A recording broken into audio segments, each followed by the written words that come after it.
Welcome to Financial Repression Authority's Roundtable Insight, where the best fund managers, economists, and industry leaders discuss the key investment issues and challenges in the current macroeconomic environment. Hi, welcome to FRA's Roundtable Insight. This is Richard Benuli. Today we have John Mauldin and Ira Harris. John is a visionary thinker, a noted financial expert, New York Times best-selling author, pioneering online commentator, and the publisher of one of the first publications to provide investors with free, unbiased information and guidance, the Thoughts from the Frontline letter. He's a frequent speaker at conferences around the world, sought-after contributor to numerous financial publications, as well as a regular guest on TV and radio. And Ira is an independent trader, hedge fund manager, global macro consultant trading foreign currencies, equities, bonds, and commodities for over 40 years. He's also served as CME director for several years. Welcome, gentlemen. Thank you. Yeah, it's good to be here. Good to be there with Ira.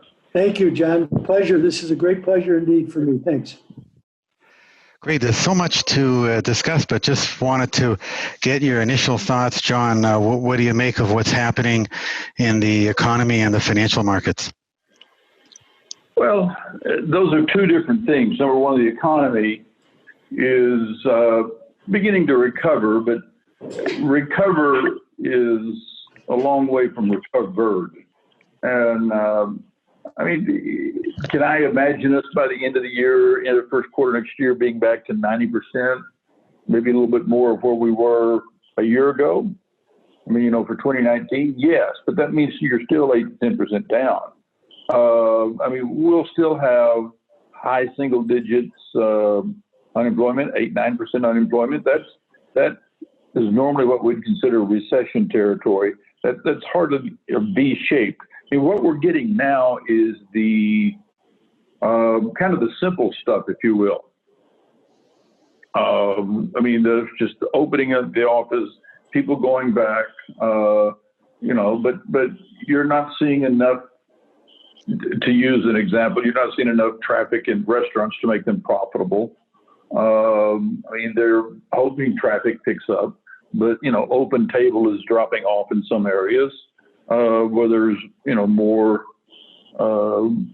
COVID activity, the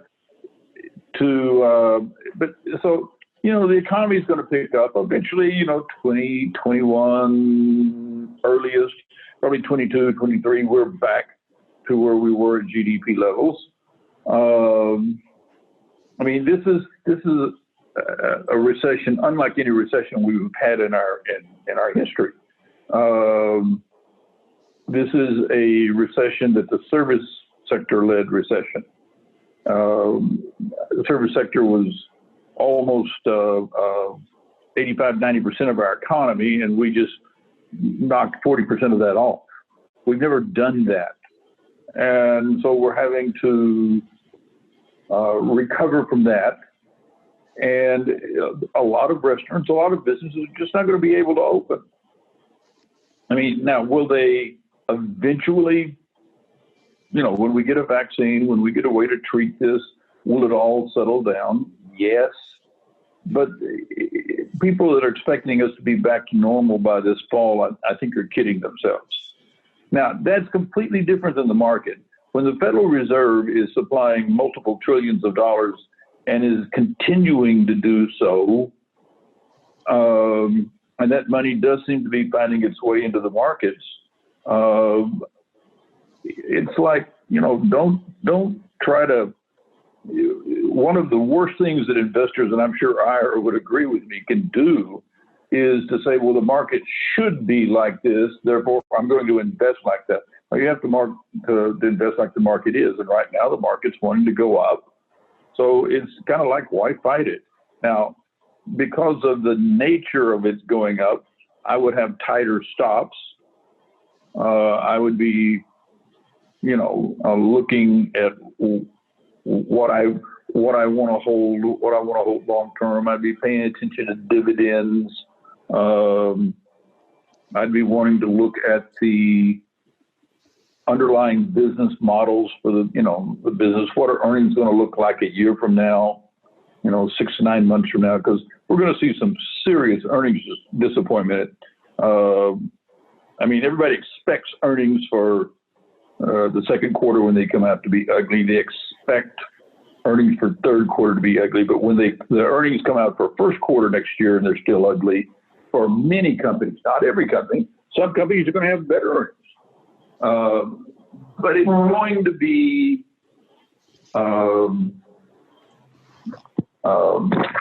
challenging, and maybe people will, if the Fed is still providing money, maybe people are, and investors are willing to look past that market. But just because I'm bearish on the economy, I'm concerned about the economy. I don't want to say bearish. You never get bearish on American ingenuity. But, doesn't mean that I'm necessarily bearish on the stock market. I wouldn't be running out and selling anything today. So let me turn it over to Ira and let him give you his thoughts. Sure. So, I'm one who believes the data is meaningless because the Fed has now turned itself into a social justice organization. Well, we can laugh all we want, but when Chair Powell says that all these people who have lost their jobs through no fault of their own do now become a social justice organization, because that means that the Fed is going to be on hold, as he said, to the end of 2022, but that's on an optimistic note that unemployment, well, he used, and actually when I was in my blog weeks ago, I had the same number, let's say in December, on a very optimistic outcome, unemployment's at 9%. And inflation, by their measures, PCE, or for some CPI, let's say it's at 6%. Is the Fed going to move? The operative answer is no. Because we already know that the Fed pivoted when unemployment was at 3.5% from a tightening cycle. And now that they're on record as being the most concerned, and I'm not locking up with that. From a moral standpoint, I absolutely agree, but they are on record as their goal is they will not rest from this policy until the last hired, first fired, all have jobs again, because that was the most significant measure of success for the Fed. How many times did we hear from Powell talk about that blacks and Hispanics and others who have struggled in the job market, this was the best job market that they've had in 40 some odd years? Well, that's what they're going to try to return to. So that has policy on a fixed course, meaning they're going nowhere. In fact, if there's any hiccups, and I know that John has been writing about, some of the things with testing and resurgent, if we get hiccups and people get nervous and they start selling the equity markets, I'm willing to believe that the first thing they'll do, and they'll hate it, well, we'll probably see yield curve control, or maybe we'll see negative interest rates. But those are the two tools that they've bandied about most if we, in fact, get to a more difficult situation. And make no mistake about it, inflation has no place on it. They can say it all they want, but they are a jobs organization now, and that's what their focus is going to be on. So I agree with John that my underlining fundamental analysis in a traditional sense would be to get short this market, meaning the equity market, because it's way overvalued by all my metrics, except on the metric of ultra cheap money. And if the dollar does what I think it's going to do, which is go a lot lower, and I was on that, Richard, with you many weeks ago, if not, well, certainly since May 24th, when I believe that Wolfgang Schleibel absolutely did a 180, and a very important 180, and he is the second most powerful person in Germany, so I paid attention to it. But I think the dollar is headed lower. So if I'm building a portfolio today, if I can follow in John's exhaust fumes, I'm building and I'm doing it. So, Richard, I eat my own cooking. So I'm building a portfolio right now of high quality mining companies with low debt, decent dividends, and agricultural companies, because I believe that there is no global fight against inflation. And one of the more positive things, because they've been trying to create inflation, will be that. And I think those types of businesses will be the best situated to take advantage of it. Do you see that potential for rising inflation, John, like a stagflationary environment given the conditions of fiscal stimulus, monetary stimulus, and supply chain disruptions? I wouldn't rule it out, but that's not my primary scenario. Honestly, I'm much more concerned about that we get into a deflationary environment. Ira talked about negative interest rates. I don't think we see negative interest rates unless, and this is a big unless, we get deflation down into the, 2 or 3, you get 2 or 3%, deflation. And when you've got a supply shock like we're seeing, that's not out of the realm of possibility. And that would be very disruptive. But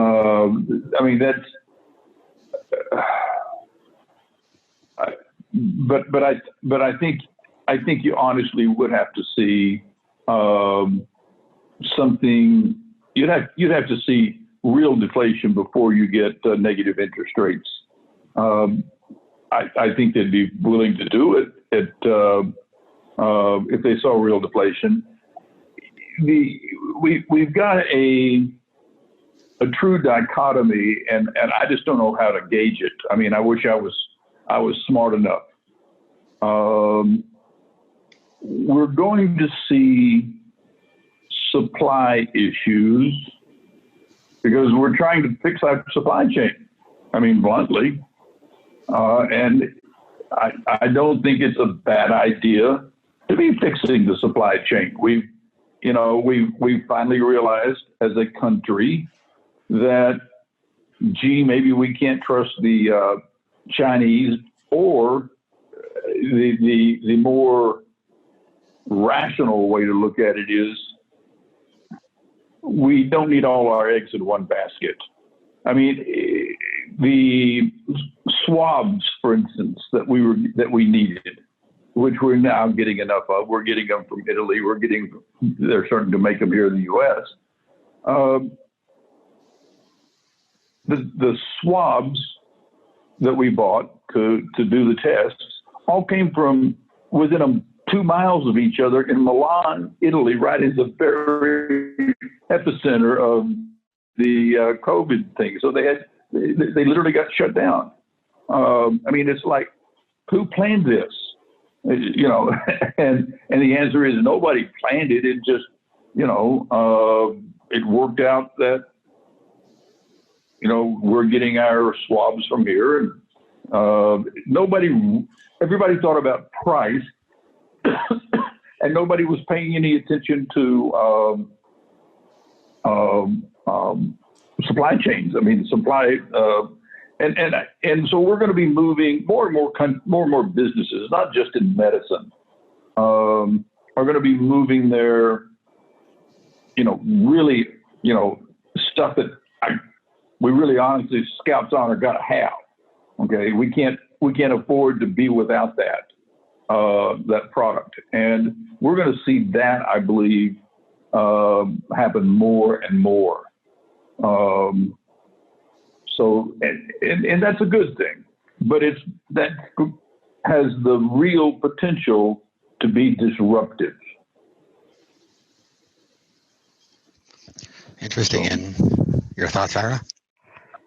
Well, we've gone back and forth, and when Richard, when we did a while ago with Dr. Hunt, Lacey Hunt, who I know is a good friend of John's, We've gone back and forth on the supply shock, demand shock. I've always been in demand shock, which would bear far more on this than the supply shock, because the supply, we're going to readjust. And I know people who, I know some people who build factories, and they've been moving factories out of China for 2-3 years already, because they could see, a lot of businesses could see the writing on the wall with President Trump years ago, and they knew that it had to move. And that's why I've been very bullish on Mexico. Of course, Mexico is still can't get out of its own way because it needs to deal with its corruption, which is so systemic to Mexico. But look at NAFTA was built for a reason. The Chinese depreciated the yuan on January 1st, 1994 for a reason, to prevent those supply chains being built in Mexico to begin with, which is why you had the tequila crisis, which there were just so many things. The Chinese knew exactly what was going on in the world, and they interfered with it. So we got the yuan to depreciate from 5.8 to 8.7 January 1st, lo and behold, the day that NAFTA began. So now we're just going to really reinstate NAFTA. And, I can look at Kansas Southern as a proxy for that tells me that stock has performed unbelievably well for a year and a half. It's hard for me to believe that Warren Buffett hasn't made a move on it, but I know he doesn't pay retail. And that stock has been driven up. So, John is right. The supply chains are going to move. Which parts we're talking about, we'll have to wait and see. And we'll have to see what Europe does with this too, because this is not just a bilateral decision. It's a multifaceted decision. So we'll see the way it plays out. Is that going to lead to the inflation? I'm not in that camp. I can be proven wrong. I'll be the first one to admit it. I think inflation is going to be a monetary phenomenon, just because they're pumping. This is different than in 2007, 8, and 9, because this is not a concept of the interest on excess reserves. That's not as in play here. So you're going to get some velocity to this money.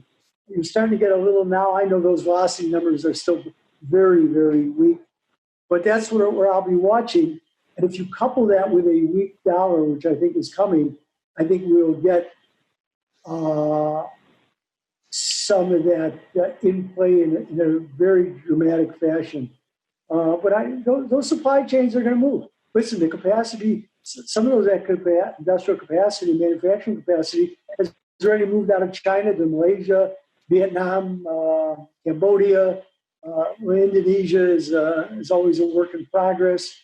So there's no question that's going on. And people, U.S. corporations sold their souls, because if we go back to the early aughts, you couldn't walk into a bookstore without seeing 1 billion customers, 1 billion customers. And everybody raced there for 1 billion customers. They knew what they were doing.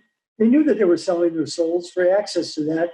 And no matter what the cost was, they were willing to incur it until, things started to change in especially the last 3-4 years. So, I think that's right. But is it going to be disruptive? I'm not so sure about that, because the process has already started. Now, for certain things, absolutely. It started in certain businesses. It clearly hadn't started in the pharmaceutical area enough. And there were a lot of businesses that were sourcing from China simply because it was the cheapest source. They were bottom line oriented. And I think that's going to change. Now, you may be right. Businesses have a tendency to try to do, once they make the decision, we're no longer going to make ourselves vulnerable to single source supply chain. We may still take some from China, but we're going to bring some back to Mexico. We're going to bring some to the United States. Maybe we'll source from Canada or Europe. I live in Puerto Rico now. And I think that one of the real potential winners out of all of this could end up being Puerto Rico, because we've had tax preferences for pharmaceutical companies in the past. Basically, they were taken out during it was a policy that Bush was working on, and I think Obama kept it up. But Puerto Rico was a main significant producer of pharmaceuticals, and we've got literally millions of square feet of pharmaceutical grade manufacturing warehouses sitting empty. There is talk in Congress about changing that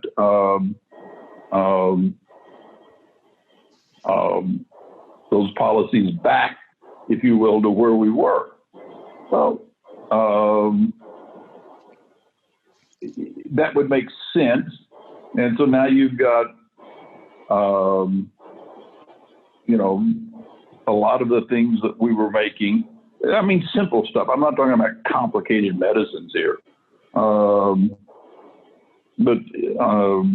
stuff that's now being made in a country that we don't have to worry about it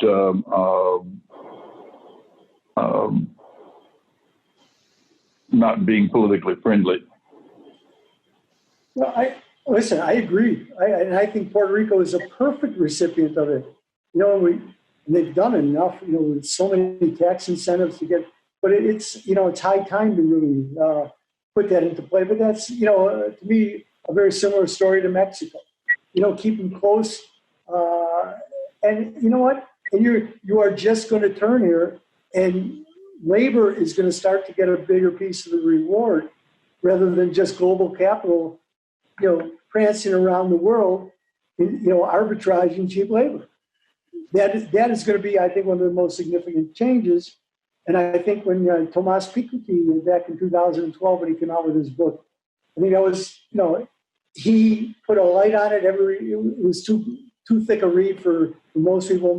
Myself, I read the excerpts and many of his essays, but I just did not take on that whole book. But he was, it will, and when labor, when you're willing to stop arbitraging labor, then it makes more sense, of course, to shorten a lot of the supply chains because you're just not searching out cheap production.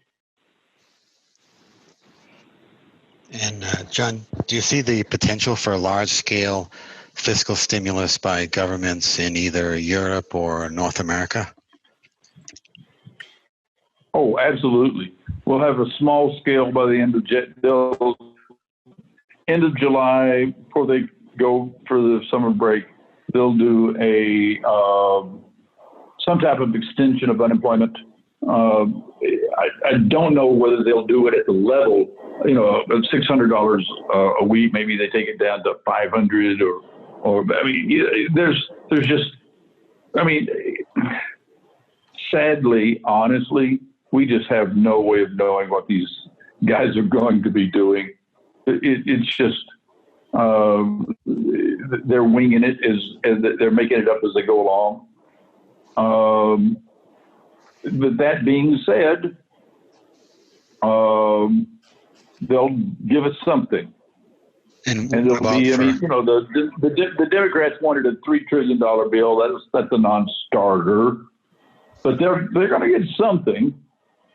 And I mean, Trump's not going to dump in an election year.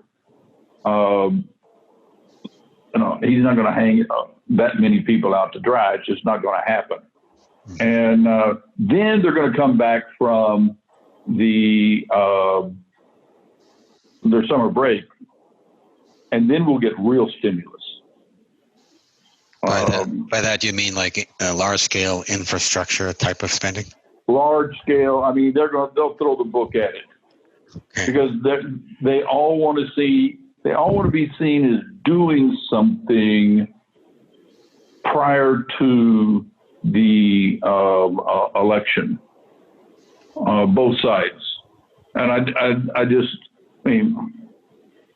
don't see a lot to discourage that. I mean, and does that concept thrill me that we're going to be spending that much money? No, it does not.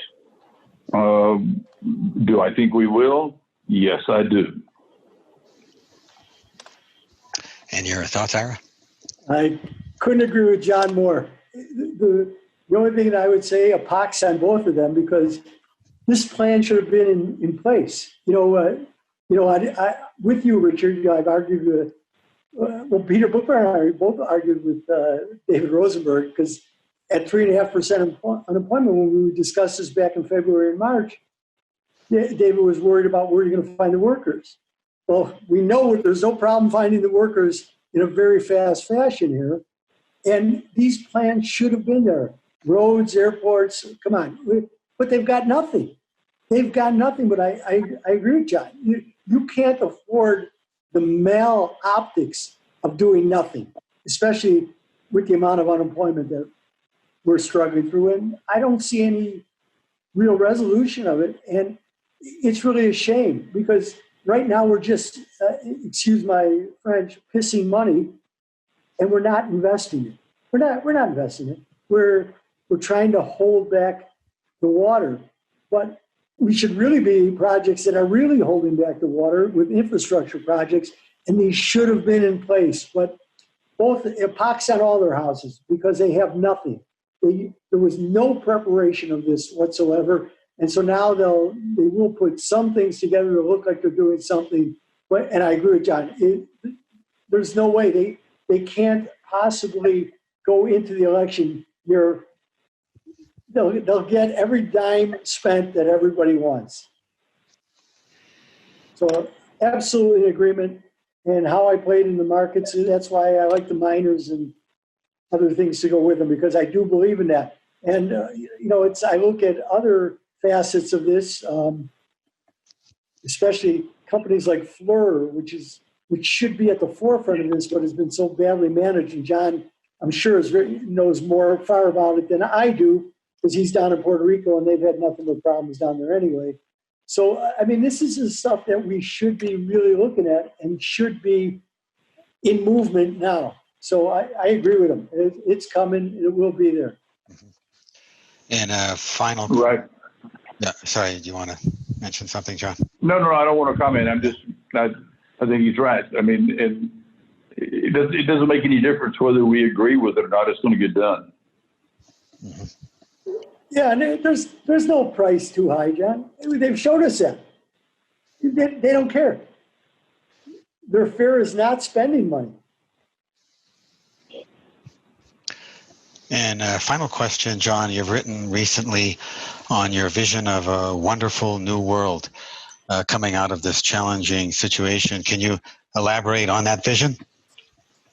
Well, I mean, what I'm talking about is I think we're going to end up with, that's what I'm writing about in my book, we end up, first of all, technology, the whole technology wave is accelerating. We're going to get more, better, faster, I mean, really cool technologies. That being said, we're also going to see the final portion of Neil Howe and Strauss's Fourth Turning.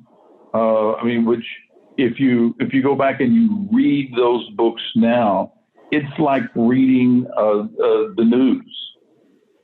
It's truly almost scary, and that is all going to be happening. George Friedman's just got a book out. It's sitting here on my desk that he calls the storm before the calm, where he talks about a 50-year cycle and an 80-year cycle in American history.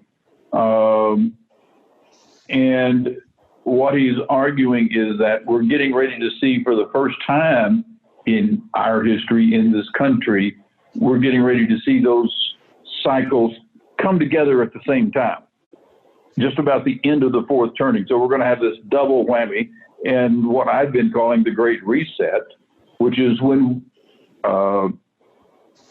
I see us having, by that time we've got $40 trillion in U.S. government debt. Maybe that's I thought it would take us to the mid-20s to get to 30 trillion, and we're going to be there sometime first quarter at the rate we're going, maybe sooner. But we're going to have to, what economists call rationalize that debt. And it's not just here, it's not just in the U.S., it's in Europe, it's in Japan, it's in China, it's in Australia, it's countries all over the world, Canada. And all of that's going to have to, we're going to have to figure out what to do. And one of the reasons I'm not running around with my head, twisting and turning about the dollar is that I think it's very possible that we end up with a situation where what's going to be the cleanest dirty shirt in the laundry. I'm not sure that we know yet what things are going to look like. I mean, we really just don't know.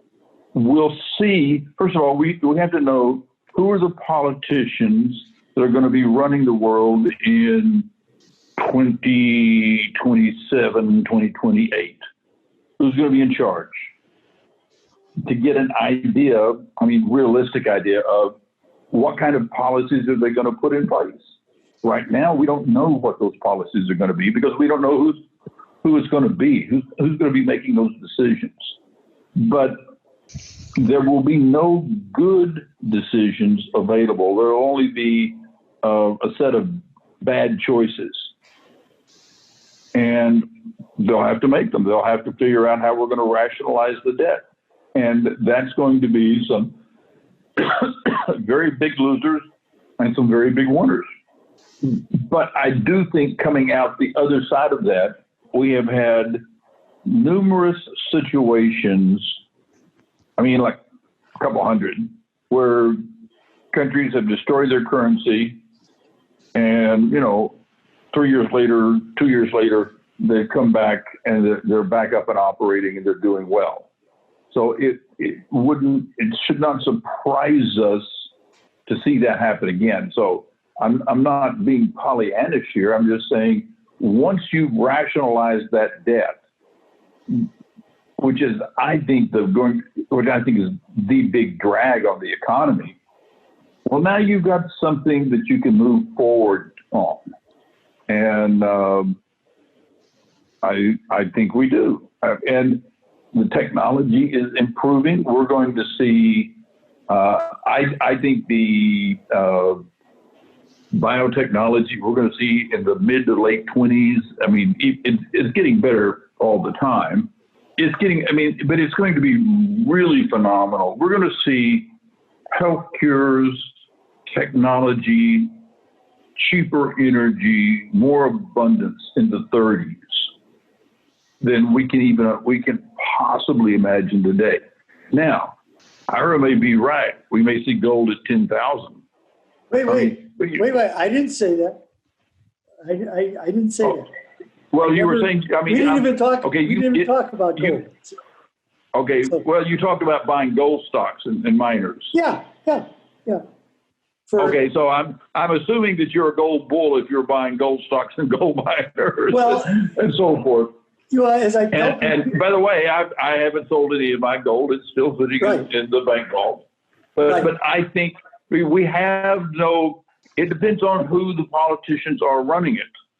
And and they could end up giving us a hyperinflationary issue, in which case, all bets are off what the price of gold is. It'll be some silly number. Or they could give us a massive deflationary world, depending on who's running it. I would bet on the former rather than the latter, because that's just kind of the way history generally is gone. But I'm not a believer in investing in gold, if you will. I'm a believer. I buy my gold because it's central bank insurance. Yeah. I'm afraid they're going to do something stupid. And so I have car insurance, I have health insurance, I have insurance on my house. Yeah. You have hurricane insurance in Puerto Rico. So, and I have central bank insurance just because I think I'm going to need it. Well, we agree because for 20 years, that's been people say, oh, your inflation. Gold's not a hedge against inflation. Gold's a hedge against central banks losing credibility. That's why it's going up now, because Wall Street and stock pickers love the Fed, but the rest of the world is uncertain about all central banks, which is why, first and foremost, gold has gone up against everything but the dollar most dramatically. And now it may be the dollar's turn because we're back at negative real yields and don't look to go positive whatsoever. So I agree with, that's exactly why I own gold. I sit here and I own gold, and I wish gold would go to $40 because then I know that everything is right in the world. Oh, absolutely. I mean, if my gold goes to zero, I'll give it to my great grandkids, and they'll want to know why it was Papa John so carefully keeping these funny gold coins. They're pretty, thank you. Yeah. I'll make a necklace out of them, because if gold goes to some low price, then that means everything else in my portfolio works. And so, but you're right. That would be a good outcome. If central bankers, and Bernanke taught everybody this, Greenspan was ambivalent, but Bernanke, he spent his life. 1937 was the basis of his entire research, and he feared deflation more than anything else. And a central bank, that's what they fear, well, they will eventually keep pulling things forward, and the currency will start to lose some of its value. Look at it's intertemporal misallocation is the world that we live in, because. But the question I have are fall against what? I mean, is the central bank in Europe or the central bank in Japan or Canada doing any better than we are? Well,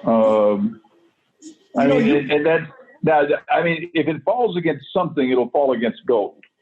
But I don't know that it falls against other, fiat currencies if they're doing the same thing. Now, well, I have to agree. But if you unlock in Europe, and it's a big if you create a unified bond with a unified fiscal harmonization, then you have to change your whole tune, because now you have an alternative to where there really has been no alternative on a big enough scale. So that's one of the things that's out there. And of course, that's Germany. If Germany says that this is a doable thing, it'll get done, because they're the one guaranteeing it all anyway. So some people talk, and then some people talk and actually know what they're talking about. And the Germans, are at that pinnacle. Now they could pull the plug on the whole project, and then I believe we go into a mammoth global depression first and foremost, because the financial destruction that will take place is immense. And I think the Germans have really awoken to that. And it's not, and it's a reality. It's a great potential, far greater than it was. But that's the legacy of Draghi. I'm not a Draghi fan, but he couldn't have done it without Merkel anyway. And they built up that massive balance sheet. Any listeners that are still with us, my letter's free. So you just go to Mauldin Economics and click on Thoughts from the Front Line, and you're one of my 1 million closest friends. So. Yep. And Ira, how can our listeners learn more about your work? Ira? Okay, I think you're still there, John? I'm still here, yes. Oh, okay. I think we might have lost Ira, but that great discussion. Thank you very much for that great insight. The FRA Roundtable Insight Show is for informational and educational purposes only, and should not be considered as a solicitation or offer to purchase or sell any securities. The investments, investment strategies, and investment philosophies discussed or presented on the show each involve their own unique risk factors, which are not discussed on the show. Any discussions among the panel participants or responses to listener inquiries are based on the personal opinions of the panel participants and do not take into consideration the listener's suitability, objectives, or risk tolerance. Please be advised that you invest or speculate at your own risk.